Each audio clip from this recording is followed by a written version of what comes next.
설교 목적 진술, 설교 목적을 여러분에게 먼저 말씀드립니다. 오늘 설교 목적은 좋으신 하나님으로 살게 만드는 데 설교 목적이 있어요. 그런데 우리가 좋으신 하나님이라고 얘기했을 때 어떤 근거를 가지고 좋으신 하나님이라고 하는가?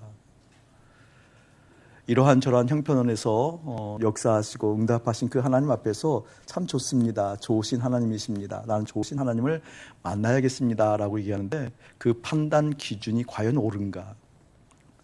과연 하나님께서도 우리가 좋으신 하나님이라고 얘기했을 때 그렇게 이야기하는 그 이야기가 바른가? 하나님께서 그 말을 들으시고 그래 참 좋다. 네가 바르게 아는구나 라고 생각하시는 걸까? 다시 말해서 좋으신 하나님이라는 판단 기준을 정확하게 하는 데 목적이 있습니다. 정확하게 판단 기준이 섰다고 한다면 그 다음에는 그 좋으신 하나님으로 살고 좋으신 하나님으로 사는 인생을 통하여서 그렇게 우리가 좋으신 하나님과 만나고 있어요 라고 하는 증인으로 서게 만드는 데 설교 목적이 있습니다. 여러분 말씀을 듣고 좋으신 하나님을 섬긴다라는 것이, 만난다라는 것이 좋으신 하나님부터 응답받았다는 것이 이런 것이구나라는 것이 예수의 이름으로 선명하기를 축복합니다.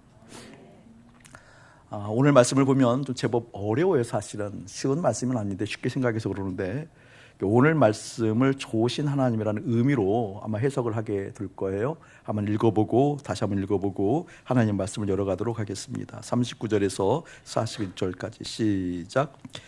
예수께서 이르시되 내가 심판하러 이 세상에 왔으니 보지 못하는 자들을 보게 하고 보는 자들은 맹인이 되게 하려 함이니라. 바리새인 중에 예수와 함께 있던 자들이 이 말씀을 듣고 이르되 우리도 맹인인가? 예수께서 이르시되 너희가 맹인이 되었더라면 죄가 없으려니와 본다고 하니 너희 죄가 그대로 있느니라. 아멘. 오늘 말씀 보면 우리 주님께서 심판하러 오셨다고 말씀하고 있어요. 우리 예수님께서 심판하신다고 한다면 그것은 천국과 지옥으로 나누어지는 거죠. 그러니까 간단한 내용이 아니에요. 주님께서 심판하시는데 그 심판의 내용을 보면 어떤 내용이거니 본다고 하는 자들은 보지 못하게 할 것이고 보지 못했습니다 라고 하는 자들에게는 눈을 뜨게 만든다, 그런 내용이잖아요. 그러니까 평소 내가 잘 보고 있어, 바르게 알고 있어 라고 생각하는 함정도 있을 거란 얘기죠. 내가 보고 있지만 사실은 주님 보실 때 보고 있는 것이 아니구나. 또 한편으로 내가 듣지 못해서 안타까이 여기며 보지 못해서 마음을 아파하는 그 심령 가운데 아니야, 네가 보고 있는 거야. 사실은 너에게 하늘의 비밀을 보여줄 거야 라고 하는 하나님의 마음, 오늘 말씀을 통해서 여러분 실제 보여지기를 주의 이름으로 축복합니다. 이 말씀이 쉽지는 않아요. 그런데 이 의미가 무엇인가? 우리 주님께서 심판하신다는 심판의 내용, 보는 자들은 보지 못할 것이고 보지 못하는 자들은 보게 한다는 이 의미가 무엇인가? 또 이 의미를 깨닫기 위해서는 어떤 기준점들이 필요하거든요. 그 기준점이 무엇인가라는 것을 먼저 좋으신 하나님이라는 의미를 통하여서 보게 될 것입니다. 여러분 어떠세요? 어떤 때 우리 하나님 좋으세요? 좋으신 하나님이라는 이야기는 다들 하는 거잖아요. 좋으신 하나님, 좋으신 하나님, 참 좋으신 나의 하나님. 한번 해볼까요? 좋으신 하나님, 좋으신 하나님, 참 좋으신 나의 하나님.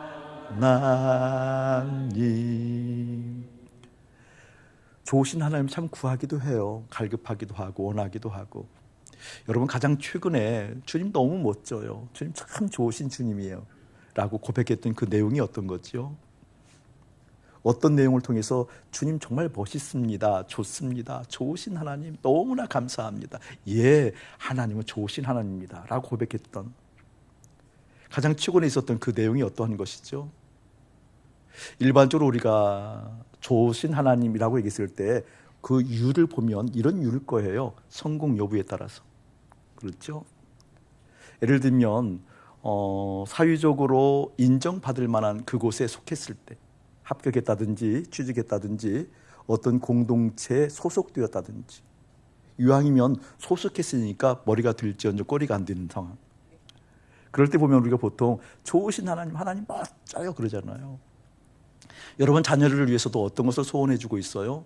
어떤 하나님을 만나기를 원하셔요? 좋으신 하나님을 만나기를 원하잖아요. 왜 그렇죠? 머리가 들지언정 꼬리가 되지 않게 하기 위해서. 무엇인가 여러분의 삶 가운데 경험하게 되면 그 경험이 윤택하고 복되고 아름답고, 그리고 그러한 의미를 가지고 있을 때 좋으신 하나님이라고 우리가 보통 얘기하잖아요. 그런데 과연 하나님께서 그 좋으신 하나님이라는 칭호를 받기를 원하시는 걸까? 말씀을 통해서 볼 거예요. 아니면 그냥 어렴풋이 아니라고 생각되는, 목사님 말은 항상 의도가 있으니까 이렇게 얘기하면 미리 이제 아니에요 이렇게 전해드려 고개를 흔드시는 분 많은데, 그러면 정말 그 하나님 만나기 싫어요? 이 좋으신 하나님이라는 그 의도가 어떠한 것인가라는 것을 오늘 말씀을 통해서 차근차근 보려고 그래요. 예를 들면 이렇게 한번 생각해 보죠. 수년 전에 하나님의 마음을 품었어요, 한 선교사님이. 그리고 하나님의 마음을 받았어요. 열방을 향해서 뜨거운 마음을 품고 아랍권에 가서 선교 사역을 감당해요. 아랍권은 이제 선교 사역을 하다가 적발되게 되면 뭐 최악의 경우에는 사형을 당하잖아요. 근데 이 선교사님이 젊은 나이에 나가서 아랍권에 선교를 하다가 그 IS 그 그룹에 적발이 되어서 납치가 되었어요. 그리고 참수형, 목이 잘려서 죽었어요. 여러분이 아는 사건들이거든요. 따로 죽었거든요. 그럴 때 그 부모님들의 그 맺힌 소리가 글로 통해서 나왔어요. 좋으신 하나님이라고 한다면 어찌 이럴 수 있을까? 좋으신 하나님이라고 한다면 뜻을 하나님께 품고 선교한다고, 주님 마음 전한다고 모든 것 다 희생하면서 그 아랍권에 가서 선교를 하는데, 좋으신 하나님이라면 어떻게 죽고도 그냥 주는 게 아니라 목이 잘려서 그 고통과 아픔과 공포 가운데 죽게 내버려 두셨을까? 어떻게 좋으신 하나님이라면 이렇게 할 수 있을까? 여러분은 어떻게 생각하세요? 그때 그 하나님은 나쁜 하나님이었을까요? 외면하는 하나님이었을까요? 못 본 채 하는 하나님이었을까요? 그런 상황에 놓여져 있다 할지라도 여전히 좋은 하나님일까요? 좋은 하나님이라고 한다면 기꺼이 여러분 그 좋은 하나님을 만나기를 원하시나요? 꺼려하는 건 아닐까요? 한 개척교회 목사님이 있었어요. 실화예요. 그 개척교회 목사님이 개척을 하니까 이제 신혼 초에 개척을 했어요. 얼마나 뜨거운 마음 가지고 열정을 가지고 했을까요? 제가 개척해봐서 알거든요. 개척했을 때는 온 신경이, 온 마음이 다 개척에만 가 있어요. 온 마음이 다 가 있거든요. 그런데 그때 아이가 이제 태어났어요. 개척하는 과정에서 아이가 태어났는데, 아이가 태어나면 보통 이제 황달기가 있는 거잖아요. 일반적으로 황달기가 있는 거기 때문에 그것을 가볍게 여겼어요. 그런데 시간이 좀 흘러갔을 때 그 아이가 아무래도 이상해서 큰 병원에 가서 정밀 진단을 받아보니까 아이가 정신박약 증상이라고 그런 증세 진단을 받았어요. 정신박약가 된 진단을 받았어요. 그러니까 이것은 엄청난 충격이었죠.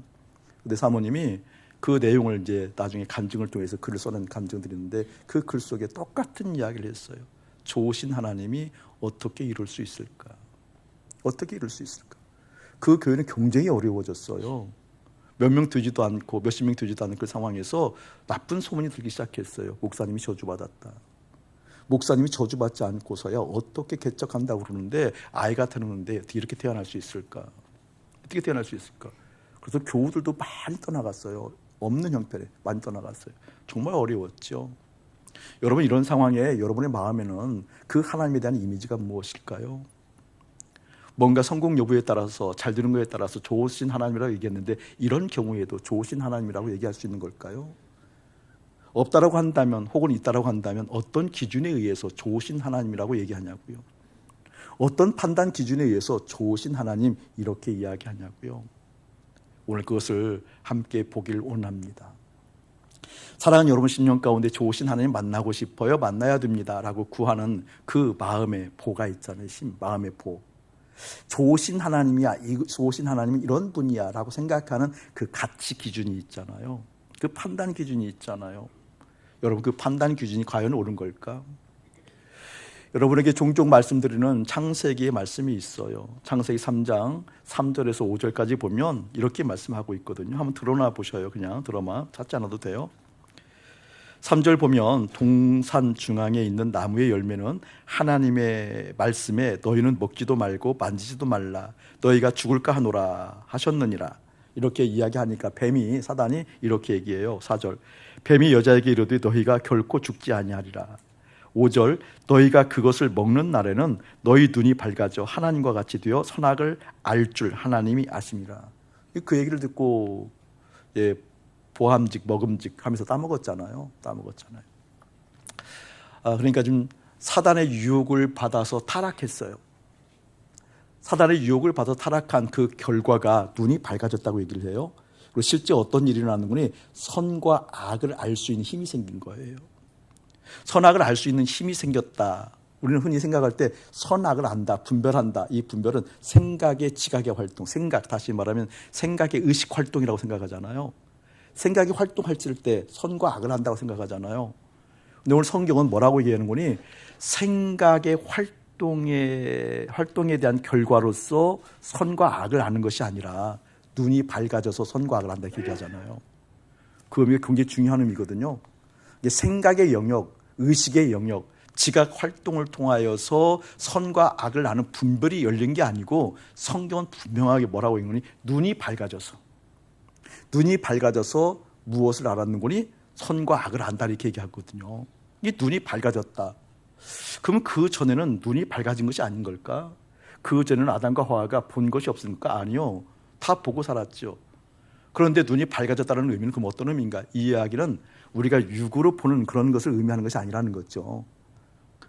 눈으로 보는 것이 아니라 마음으로 보는 것이다. 그 뜻이 쉽게 말하면 예를 들면 이런 거죠. 우리 아이들이 이렇게 간단하게 지나다가 또 좀 아작아작 걷기 시작해서 음식을 조금씩 먹기 시작했을 때 제가 그 아이를 한번 봤거든. 초콜릿을 가장 먼저 먹는 날. 초콜릿 그 입에 탁 떨어지는 날. 그럼 그 아이의 막 눈동자 보면 알잖아요. 그 신개념이에요. 뭐라고 해요? 뭐 신세계를 본 듯한 별이 반짝반짝반짝 빛나는 느낌. 신세계를 본 듯한. 이 아이에게는 음식 맛이 띄인 거죠. 음식 맛이 띄인 거예요. 그렇죠? 음식 맛이 띄인 거죠. 우리 아이들 꼬맹이 때는 엄마가 주는 것이 가장 좋았어요. 좋아서 100원을 주든 1000원을 주든 10,000원을 주든 그 만원짜리 옆에 초콜릿 하나 놓으면 뭘 가질래? 그러면 10,000원은 상관없이 뭘 가진다고 그래요? 초콜릿 가진다고 그러잖아요. 근데 이 아이들이 돈에 눈이 띄이면 돈에 눈이 띄이면은요. 돈 맛을 알면 그분이 밝아졌다 그 뜻이거든요. 돈에 밝아졌다 그 뜻이잖아요. 지금 아담과 하와가 죄를 지었어요. 불순종을 했어요. 선악과를 따먹었어요. 따먹고 나서 눈이 밝아졌대요. 눈이 밝아지고 나서 선악을 알았다고 그러는데 선악을 알았다는 의미가 무엇인 거니? 이들이 눈이 밝아지고 가장 처음 눈에 띄인 게 있어요. 그 무엇이었어요? 벌거벗음을 보잖아요. 그럼 그 전에는 벌거벗지 않았나요? 벌거벗음을 보고 느꼈어요. 뭘 느꼈느니? 부끄럽다고. 수치감을 느끼는 거죠. 수치심을 느끼는 거죠. 그래서 뭘 했어요? 스스로 나뭇잎을 따다가 치마를 만들어서 가리웠어요. 이게 눈이 밝아지고 나서 나타나는 현상이에요. 눈이 밝아지고 나니까 무엇을 받는 거니? 그 보고 나서 바로 즉각적으로 판단이 든 거예요. 어떤 판단이 됐을까요? 부끄럽다. 창피하다. 이것은 가려야 된다. 가리기 위해서 뭐가 필요할까? 나뭇잎이 필요하구나. 어떻게 할까? 따면 되는 거지. 따서 엮어서 내가 그것을 가리우면 충분히 가리울 수 있다. 판단이 들은 거라니까요. 보고 나서 자기 판단이 들어왔다 그 뜻입니다. 판단. 여러분 좋으신 하나님 그랬을 때 좋으신 하나님이라는 판단 기준이 있는 거거든요. 개척교회 얘기를 했어요. 개척교회의 그 어려운 상황들, 아픈 상황이죠. 어렵고 힘든 상황이죠. 그런데 그 힘든 상황 자체는 팩트예요, 팩트. 근데 그 팩트에 대한 판단은 누가 하는 거예요, 여러분? 내가 하는 거거든요. 지금 그 팩트를 보고 이것은 어려워, 힘들어, 망한 거야, 저주받은 거야, 이것은 정말 틀린 거야 라고 판단은 누가 해요? 내가 하는 거거든요. 그 판단을 내가 했다라는 그 자체가 무엇을 의미한다고요? 선악과를 따먹은 증상이다 그 뜻이에요. 선악과를 따먹기 전에는 그 판단을 하나님이 했어요. 그 판단을 하나님이 하고 어려운 그 팩트를 보고 이 어려운 팩트가 실제로 너에게는 져주고 힘든 거야 라는 판단을 하나님이 했다 그 말이에요. 그런데요, 선악과를 따먹고 난 다음에는 어떤 일이 난다라는 거예요? 내가 그 상황을 판단한다라는 뜻이에요. 여러분, 하나님과의 관계에 있어서 우리가 특별히 주의해야 될 게 있어요. 저는 그게 이제 선명하게 다가와서 너무나 하나님께 감사하고 있는 내용 중에 하나거든요. 제가 우리 하나님을 바라보면서 하나님과 나 사이에, 그러니까 뭐라 그럴까, 그 실천적으로 차별성을 두드러기 두는 게 있어요. 그러니까 믿음을 발휘해서 믿음을 쓰느라고 이런 것은 하나님보다 달라. 예를 들면 하나님 거룩하시고 나는 거룩하지 않아. 이런 유의 차별성 말고요. 실천적으로 차별하는 차별성이 있거든요. 그것은 무엇인가니 저에게서는 굉장히 중요한 대목이거든요. 하나님은 말씀하시고 나는 듣는다. 하나님은 말씀하시고 나는 듣는다. 이게 단순한 얘기가 아니에요. 저의 신앙 고백에 있어서는. 말씀하시는 하나님이 있다고 한다면 그 말씀은 반드시 이루어진다. 나는 이루어진 하나님을 믿는다. 그래서 나는 하나님을 따라간다. 이게 큰 차별성인데 어떤 차별성인 건 다른 것이 아니라 하나님께서 의견을 가지고 있다는 거예요. 말씀이 있기 때문에. 그러니까 하나님, 의견은 하나님이 가지고 계시고 계획은 하나님이 가지고 계시고 판단은 하나님이 가지고 계시고 나는 그 판단을 따라가는 믿음의 사람이다. 그런데 그렇게 의견을 하나님이 가지고 계심에도 불구하고 내가 의견을 제시하기 시작했을 때 이것은 하나님과 나의 차별성이 없어지는 거죠. 판단은 하나님이 하시는데 내가 판단하기 시작했을 때, 어떤 팩트에 대해서 판단하기 시작했을 때, 자녀에 대해서 판단하기 시작했을 때, 상황과 여건과 교육 환경에 대해서 삶의 자리에서 내가 뭔가 의견을 제시하고 있을 때 그때 하나님과 나의 차별성은 없어진다. 없어진다. 저에게 있어서는 굉장히 중요한 대목이거든요. 어떻게 보면 신앙의 빛깔에 있어서 가장 선명성이 드러난 시간이고 그리고 내 믿음에 있어서 생명처럼 여기는 시간이거든요. 그래서 날마다 그걸 자각해요. 자각함에도 불구하고 어쩜 그렇게 나에게 판단이 들어오는지, 어쩜 그렇게 내 의견이 중요한지, 어쩜 그렇게 내 생각이 흐트러졌을 때 위기감을 느끼고 그리고 불안을 느끼고 아픔을 느끼게 되는지. 그래서 날마다 죽는다니까요. 하나님은 말씀하시는 분이에요. 하나님은 판단하시는 분이에요. 하나님의 의견이 있어요. 나 그 중을 믿는다라는 것은 내가 믿는 대상인 하나님의 의견을 내가 받아들인다는 것인데, 믿음이라는 건 다른 것이 아니라 믿는 대상의 판단을 받아들이는 것이 믿음인데, 내 믿음은 허상이에요. 하나님 말씀하시는 분이에요. 하나님 판단하시는 분이에요. 그걸 듣길 원합니다. 그걸 들을 수 있는 실제 내 마음에 그 믿음의 기준이, 믿음의 그 역량이 차오르길 원합니다. 주님 말씀하신 일이 들리지 않을 때 나는 위기의식을 느끼고 주님 바라보길 원합니다. 이렇게 하거든요. 여러분, 다윗을 보면 하나님의 어여쁨을 받은 인생이잖아요. 다윗이 어디를 가든지 하나님께서 이기게 했대요. 하나님 자부심이었어요. 하나님 마음에 합하다, 내 마음에 꼭 든다라고 얘기했으니까. 우리 효민이 보고 우리 하나님이 효민아 내 마음에 합하다라고 말씀하신 하나님 음성 들었니? 이제 우리 재구 형제가 이제 결혼을 했으니까 재구 이야기 못 부르겠다, 그렇죠? 우리 재구 청년 집사님, 하나님이 우리 재구를 보고 참 마음에 든다라고 하는 음성 들어야 돼요. 실제거든요. 근데 다윗이 보면 우리와 성정이 똑같잖아요. 다윗은 약한 사람이었어요. 조건이 갖추어지니까 죄를 짓는 사람이었잖아요. 죄도 뭐 그냥 죄였나요? 살인죄, 간접살인죄에다가 간음죄에다가 뭐 수많은 뭐라 그럴까, 그냥 그 우리가 악하다고 여기는 죄들을 참 많이 지었던 인생이 다윗이에요. 그럼에도 불구하고 하나님을 바라보는 순전함이 역시 있었어요. 그래서 저는 다윗을 보면 희망이 있거든요.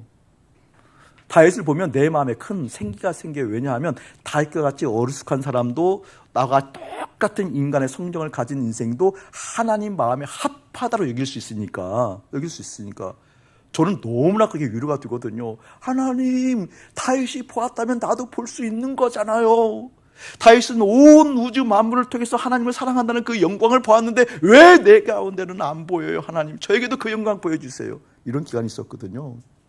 공중에 나는 새를 보라 그러니까 그 새를 하루 종일 쫓아다니라고 스스로 웃어가면서 이게 과연 뭐 의미가 있는 일일까라고 의심해보면서 그럼에도 불구하고 말씀했으니 그 말씀권을 반드시 역사하는 거 있을 거야 라고 하고 쫓아다녀 봤거든요. 근데 그때는 별 감흥이 없었어요. 어쨌든 하나님의 말씀을 순종하고 싶은 생각이 생겼거든요. 주님이 말씀하시면 뭔가 이루신다라는 거. 뒤늦게 믿음이 들어왔어요. 공중에 나는 새, 먹이신다는 그 개념이 무엇인지 내 마음에 들어왔어요. 들의 풀도 꽃도 입히신다는 그 의미가 무엇인지 믿음으로 들어왔어요. 다윗을 보고 깨달았다니까요. 다윗을 보고. 그 다윗이 그렇게 조건이 갖추어지면 죄를 지을 수 있는 인생이었음에도 불구하고 하나님을 향한 순전함, 그 순전함이 결국 그러한 불확실한 인생이었음에도 불구하고 주님께서 마음에 합하다라고 쓸 수 있는 충분한 인생이었구나. 그럼 나도 그런 인생이 될 수 있구나. 이 다윗이요, 그렇게 순전함으로 주님 쫓아갈 때 사울 왕으로부터 쫓김을 받을 때예요. 사울 왕이 다윗을 죽이려고 온 에너지를 다 써서 다윗을 쫓아가기 시작하잖아요. 도망 가다가 엔게디라는 지방에, 엔게디 굴에서 사울 왕과 조우하는 장면이 나타나요. 사울 왕이 다윗을 쫓다가 다윗이 있다는 소문을 듣고 병사들을 이끌고 다 왔다가 이제 뒤가 급했어요. 볼 일이 급해서 그 볼 일을 함부로 이제 할 수가 없으니까 그 엔게디 굴 안으로 들어가잖아요. 근데 공교롭게 거기에 다윗과 신하들이 있었다고요. 사울 왕 혼자 거기서 볼 일을 보고 있었어요. 그때 바로 뒤에 누가 있었던 거예요? 사실은 다윗이 있었잖아요. 여러분, 이것은 교회가 온 거거든요. 다윗은 누가 보아도, 객관적으로 보아도 하나님의 기름 부음 받은 자였어요. 하나님 함께하는 자였거든요. 근데 하나님과 함께하는 그 여정, 그 길을 가로막고 있는 게 사울이었잖아요. 이게 하나님의 역사를 가로막고 있는 게 사울이었어요. 그렇다 하면 그 가로막는 것을 뭐 해야 돼요, 여러분? 제거해야 되는 거잖아요. 제거하는 것이 뭐라고 생각하는 거예요? 하나님의 뜻이라 생각하는 건, 그렇게 생각하는 건 큰 잘못이 아니잖아요. 그런데 그 상황에서 사울 왕을 죽이지 아니하고 옷자락만 베잖아요. 왜 그렇죠? 왜 그렇죠? 실제 다윗에게 있어서는 하나님의 뜻이 무엇인지 볼 수 있는 안목이 있었거든요. 말씀하신 그 말씀이 실제된 역사에 있었거든요. 세상 가치로는 그것을 제거해야 맞아요. 세상에서 주장하는 것은 그것을 떠내야 맞다니까요. 그런데도 불구하고 다윗은 뭐가 있었어요? 기름 부음 받은 자를 해치지 말아라 라고 하는 그 마음이 있었잖아요. 그래서 죽이지 않아요. 여러분, 이런 판단 기준이 여러분에게 깊이 일어나기를 예수의 이름으로 축복합니다. 저는 이 판단 기준이 우리의 마음 가운데 깊이 들어왔으면 좋겠어요. 내가 무엇을 하든 어느 상황 가운데 있든 그 상황이 어떤 가치 기준에 의해서 옳다 그러다 좋다 나쁘다고 하는 것인지, 어떤 마음 때문에 이것이 좋아요 틀려라고 말하는 것인지, 그 판단 기준, 오늘 그 판단 기준을 말씀을 통해서 볼 거예요. 오늘 말씀은 요한복음 9장이잖아요. 9장이라는 것은 선천적으로 앞을 못 보는 소경을 이제 우리 예수님께서 안식일 날 치유를 해요. 근데 우리 예수님께서 의도적으로 안식일 날 치유를 하는 거거든요. 하다 보니까 안식일 날 치유하는 것이 아니라 성경에 보면 안식일 논쟁이라고 안식일 날 특별히 치유하는 장면이 나와요. 근데 여기 보면 안식일 날 선천적으로 앞을 못 보는 사람을 치유하니까 그때 시비를 걸잖아요. 바리새인들이 시비를 거는 거예요. 어떻게 안식일 날 하나님의 사람이 이렇게 움직일 수 있느냐, 일을 할 수 있느냐, 하나님의 법을 어기는 것 보니까 너는 하나님의 사람이 아니다, 주님으로부터 온 사람이 아니다, 이런 논쟁이 벌어지는 거잖아요. 그 논쟁 가운데 안식일에 눈이 떠진 그 소경이 예수님을 다시 만나서 나오는 장면이 이 장면이거든요. 그래서 예수님께 묻는 거거든요. 네가 고친 나를 믿느냐? 믿는다 그러거든요. 믿는다 그랬을 때 주님께서 뭐라고 말씀하시는 거니? 오늘 39절을 보면 내 맞다, 네가 믿는 나를 내가 믿어야 된다고 말씀하면서 내가 심판하러 이 세상에 왔다. 심판하러 왔는데 무엇을 심판하는 거? 심판의 내용은 본다고 하는 사람들은 보지 못하게 하고, 내가 보지 못해서 안타까이 여기는 그 인생은 눈을 뜨게 만든다라고 얘기하니까 바리새인들이 뭐라고 얘기하는 거예요? 그럼 우리가 맹인이냐라고 얘기하니까 41절, 너희들이 차라리 맹인이었으면 좋았을 텐데 맹인이 아니기 때문에 너희들이 죄가 그대로 있어서 너희들이 심판받는다, 그 뜻이잖아요. 여러분, 이 의미가 어떤 의미일까요? 왜 안식일에 우리 주님께서는 고치셔서 우리의 삶에서 어떤 기준점을 뚜렷하게 나타내 보여주고 있는 걸까요? 안식일 논쟁 중에서 요한복음 5장에 보면 38년 된 병자를 고치는 장면이 있어요. 알죠, 여러분? 38년 된 병자가 베데스다 연못에 이제 병자들이 다 모여 있어요. 예루살렘에 가보면 베데스다 연못이 있는데 거기에는 전설 따라 삼천리, 그래서 전설 따라서 많은 사람들이 베데스다 연못가에 모여들어요. 왜냐하면 전설이 하나 흐르고 있거든요. 거기에는 그 보통의 연못이 비어 있다가 연못이 물이 차오르기 시작했을 때, 물이 차오르고 물이 움직이기 시작하면 그때 천사가 내려온대요. 그 전설이 흐르고 있거든요. 그때 천사가 내려왔을 때 그때 그 베데스다 연못에 가장 먼저 들어가는 사람이 그 물을 만지면 몸이 낫는다라는 그 전설이 선민들 사이에 흐르고 있었다고요. 선민들, 이스라엘 백성들 사이에. 그래서 베데스다 연못에 가면 수많은 병자들이 몰려 있어요. 근데 이 38년 된 병자를 예수님께서 고치시는데 그날도 안식일에 의도적으로 고치셔요. 더군다나 안식일에 의도적으로 고치는 그 장소가 예루살렘 근교잖아요. 그러니까 얼마나 많은 율법학자들이 있겠고 바리새인들이 있겠고 지도층이 있었겠냐고요. 이게 의도적으로 갈등이 일어나는 거지. 갈등이 의도적으로 갈등을 부리키는 거거든요. 38년 된 병자니까 뭐 하루 정도 늦게 좀 낮게 하면 안 될까요? 아니 38년 동안 찾아왔는데 그 안식일 넘어서 좀 고치면 안 되냐고요. 그런데 예수님 그렇게 하지 않아요. 오히려 안식일 날 콕 집어서 고치거든요. 고치니까 그때 아니나 다를까 바리새인들이 와서 그것은 예수님은 하나님으로부터 온 사람이 아니라고 막 격렬하게 반대를 하잖아요. 여러분 안식일을 왜 고쳤을까요? 바리새인들이 안식일에 고치는 것에 반대했던 이유가 뭘까요? 우리의 신앙의 패턴과 똑같거든요. 그러니까 지금 38년 된 병자를 고쳤다 이런 의미는 뭘까? 미신적인 요소를 가지고 있으면서 믿음 생활하는 요소들이 있거든요. 미신이잖아요, 미신. 미신적 요소를 가지고 있음에도 불구하고 신앙이라고 여기는 믿음의 빛깔이 현대 그리스도인들과 많이 흡사해요. 많이 흡사해요. 좋으신 하나님, 예, 이분이 좋으신 하나님이에요 라고 얘기하는 그 의미와 똑같아요. 그걸 얘기하려고 그래요. 안식일에 고쳤다라고 하는데 바리새인들에게 있어서 안식일을 지키는 것은 생명처럼 여겼어요. 안식일을 지키는 것은, 그 율법을 지키는 것은 집중해서 막 초집중해서 안식일을 지켜요. 그런데 정말 이상한 것은 그들에게 있어서 진짜 안식은 누리지 못해요. 여러분 안식은 뭐예요?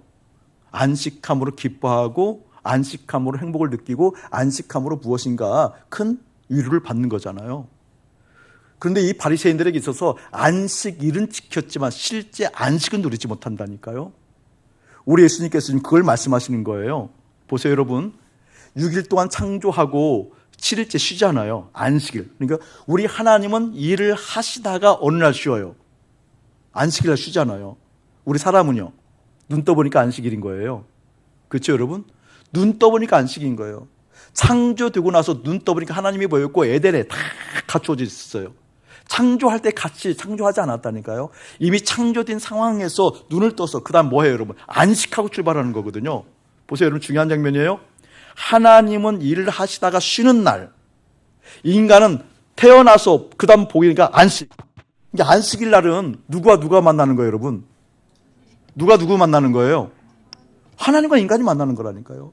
이 안식일이라는 것은 무엇을 의미하는 거냐? 인간은 창조하고 일을 하고 나서 쉬는 개념이 아니라 안식이라는 개념은 다른 개념이 아니라 하나님께 몰두하는 시간이에요. 하나님께 몰입하는 시간이에요. 하나님께 몰입하고 하나님만 보이고 그 마음이 내 안에 어떻게 되는 거예요? 그것이 행복인 거예요. 그것이 기쁨인 거예요. 하나님은 그러하기 위해서 일하다가 쉬셔서 우리를 만나주신 거라니까요. 하나님은 당신의 사역을 하다가 안식일날 쉬시면서 나를 만나주셔서 내가 어떻게 그 하나님께 몰입하라고, 그 하나님께 집중하라고, 그 하나님께 마음을 다하여서 마음을 그 하나님으로 채우라고, 그 하나님으로 마음 채웠을 때에만 안정이요 기쁨이요 행복이요 내 바람의 모든 바람이 거기에 다 있다고. 아멘. 아멘. 근데 우리는 안식일을 뭐 하는 거죠? 그런 개념이에요 지금. 여러분 지금 태어날 때부터 선천적으로 앞을 못 보는 사람을 고친 거예요. 고치면서 얘기한 거예요. 네가 지금 그동안 못 봤으니까 본다라고 얘기하는데 그 시점이 어느 시점이라고? 안식일. 네가 그동안 못 봤다라는 것을 볼 수 있는 시간이 어느 시간? 안식일. 네가 그동안 그렇게 못 봐서 아프고 힘들고 어려웠던 것이 해소되는 것이 언제? 안식일. 그동안 네가 품었던 수많은 보지 못하고 분별하지 못하고 분간하지 못하고 아프고 힘들고 조롱과 멸시를 당하서도 그 조롱과 멸시가 회복될 수 있는 시간이 어느 시간? 안식일. 왜 그렇죠? 그 시간이 하나님을 만나는 시간이기 때문에, 하나님을 채우는 시간이기 때문에. 그래서 주님 말씀하시는 거예요. 너희들 바리새인들이 본다고 하느냐? 그동안 보았다고 하느냐? 그동안 알았다고 하느냐? 그러면 못 본다라는 거예요. 태어날 때부터 선천적으로 못 본 그 소경은 못 봤기 때문에 힘들었어요. 보고 싶었어요. 알고 싶었어요. 나 안식일에 주님 만나지 못하면, 예를 들면 안식일에 주님만 만나는 그 시간이 없으면, 주님으로 채워지는 그 마음 없으면, 주님으로 담겨지는 시간 없으면 나는 아무런 의미가 없습니다. 목사의 고백이에요. 저는 여러분의 고백되기를 예수님의 축복합니다. 하나님, 제 마음에 제 1순위로 가장 먼저 첫 번째로 주님 만나지 아니하고는, 내 심령에 주님이 내 마음에 채워지지 아니하고는 내 가정도 내 교회도 목교도 아무런 의미 없습니다. 실제예요. 저는 여러분의 마음 가운데 그런 의미가 깊이 일어나기를 예수의 이름으로 축복합니다. 그것을 얘기한 거거든요. 그래서 선천적으로 보지 못하는 그 인생을 통해서 오늘 주님께서 말씀하시는 거거든요. 너희들이 보지 못한다고 했으니 이제 보는 거란다. 너희들이 그동안 보았다고 하는 걸 보니까 이제 못 본단다. 그 주가 계속 있는 거란다. 여러분, 좋으신 하나님이라는 것, 좋으신 하나님을 꿈꾸고 만나기를 원한다라는 것, 그것은 세상 가치를 충족하기 위함이 아니고 여기 있는 안식일처럼 내 마음에 주님 계셔야 됩니다. 그 주님 뜻과 마음과 생각을 내가 받들겠습니다 라는 의미가 여러분의 심령 가운데 깊이 임하기를 예수의 이름으로 축복합니다. 여러분, 참 놀랍죠? 죄를 짓고 나서 스스로 판단하기 시작하니까 보이기 시작하거든요. 또 스스로 가리기 시작해요. 그럼 거기서 끝나는 줄 알았더니 성경을 보면 그 다음에 바로 하나님께서 아담을 불러요. 아담아, 아담아 불러요. 그때 아담이 뭐예요? 여호와의 낯을 피하여 숨었다고 그래요. 낯을 피하여 숨었다고 그래요. 주님의 얼굴을 보기를 원하는 것이 아니고, 주님의 마음을 보기를 원하는 것이 아니고, 주님의 뜻이 있어야, 주님의 말씀이 있어야, 주님의 생각이 있어야 내가 삽니다 라고 하는 그러한 마음이 일어나는 것이 아니라 피했다고 얘기하거든요. 왜 그렇죠? 스스로 판단 때문에 그래요. 스스로 판단, 스스로 살 수 있다라는 마음이 우리 가운데 있다는 거죠. 여러분, 이 판단이 십자가에서 날마다 넘겨지기를 예수의 이름으로 축복합니다.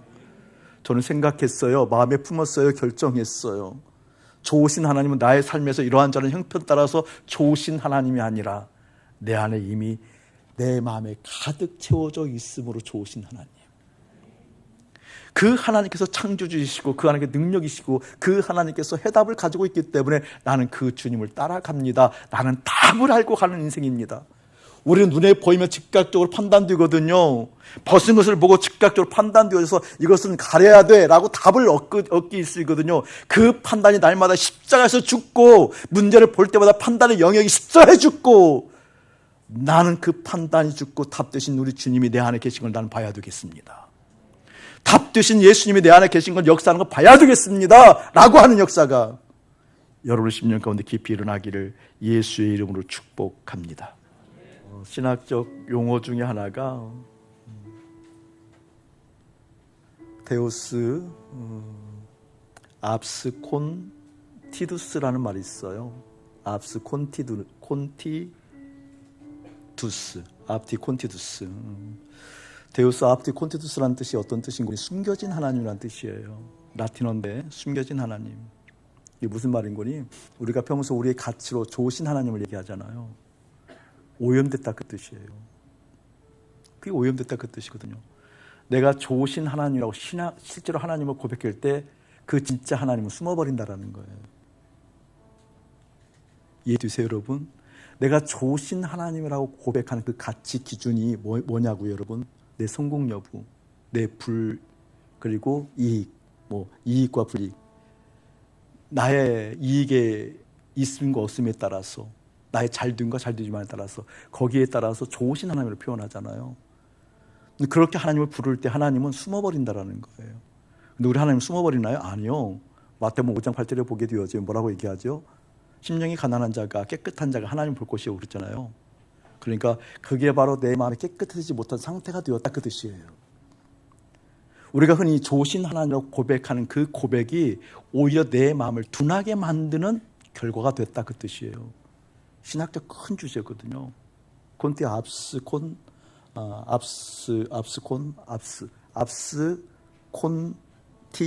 콘티두스. 숨었다는 그 뜻이거든요. 여러분 마음 가운데 하나님이 어떻게, 하나님이 내 마음에 채워지는 것을 갈급하기를 주님을 축복합니다. 선천적으로 앞을 못 본 그 맹인을 치유한 사건은 어떤 사건일까요, 여러분? 여러분, 생명 있는 사람이라는 것은 어떤 사람일까요, 여러분? 살아있다는 건 어떤 사람일까요? 내가 주님을 볼 수 없어서 죽겠어요. 주님이 안 보여서 죽겠어요. 다른 것이 채워져서 죽겠어요. 다른 것을 자꾸 욕구해서 죽겠어요. 나는 주님이 있어야 사는 사람이에요. 그게 오늘 메시지거든요. 좋으신 하나님을 만난다라는 의미는 그 뜻이에요. 나는 그 하나님을 볼 수가 없어서, 그 하나님을 만날 수가 없어서 죽겠어요 라고 하는 것이 좋으신 하나님을 만나는 거라니까요. 그럼 어떻게? 그 하나님은 처음과 마지막을 알고 계시니, 그 하나님은 나를 창조했으니, 내 삶이 어떤 것이 최상의 길을 가는 것인 걸 알고 있으니 그 하나님께 나를 이끌어 간다는 믿음, 그 믿음이 새로 출발하는 여러분 되어지기를 예수님 축복합니다. 오염된 신앙이 이제 끝나야 돼요. 끝장나야 돼요. 오히려 내 마음이 가리워진 거라니까요. 우리 하나님은 한 번도 숨겨진 적이 없어요. 우리가 마음이 둔해져서 깨끗하지 못해서 하나님을 못 봤던 거지요. 예수의 이름으로 열릴지어다. 이제는 우리 주 예수 그리스도의 은혜와 우리 아버지 하나님의 극진하신 사랑하심과 성령 하나님의 감화감도 교통하심이 좋으신 하나님이라는 그 판단 기준을 명확하게 함으로, 그 하나님이 보이지 않아, 들리지 않아, 채워지지 않아, 정말 하나님 어떻게 해요? 라고 얘기하는 그 생명력 있을 때, 네가 그러하니 이제 눈을 뜰 것이다, 볼 것이다, 생명이 있다고 말씀하시는 그 음성을 듣는 거룩한 백성들 가운데 이대로부터 영원 무궁토록 함께 할지어다. 아멘.